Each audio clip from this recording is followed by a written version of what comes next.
he has put government to work to ensure that on May 1, there will be enough vaccine for every adult in the country. We have a team member from his COVID effort who's going to tell us how that'll happen and how big a challenge it is exactly. But the president also took on something just as dangerous as the pandemic in his address: the disease of division. Biden tried to lift our spirits with a medicinal message about recovering our sense of collective cause. That we, the people, are the answer for one another. Right.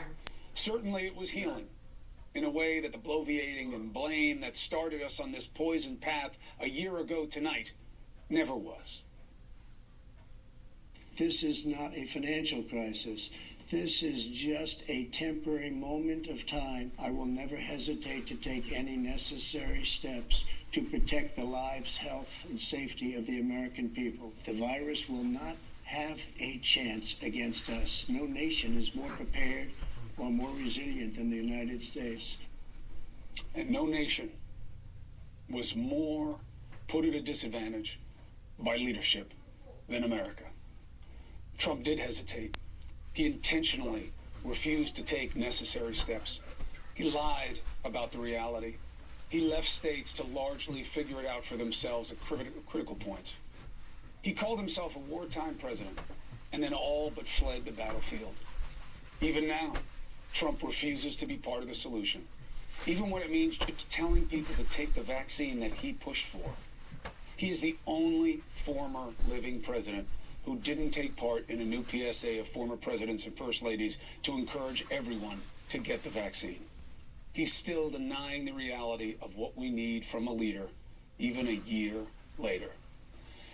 Now, when we were here at the beginning, I was a totally different person.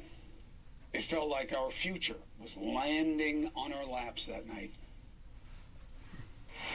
We're waiting on the President of the United States right now, finally coming to address the nation. Here he is. Tom Hanks just tweeted. He and his wife, Rita, are in Australia, okay? They don't feel great. They got tested. They have coronavirus. We're just getting details on this huge breaking news from the sports world. The NBA is going to suspend all games until further notice. At the time, those occurrences, those events, seemed unthinkable. Little did we know how much worse it would become. For 2 minutes with that guy to tell him what was coming his way. Again, yes, because of the virus. But almost as toxic was the denial that we allowed to fester and the division that stripped us of our greatest strength, our interconnectedness and sense of common concern. Instead, we started down a path of us versus them that certainly took us backward in the fight against the virus, but also took our democracy to the brink of ruin.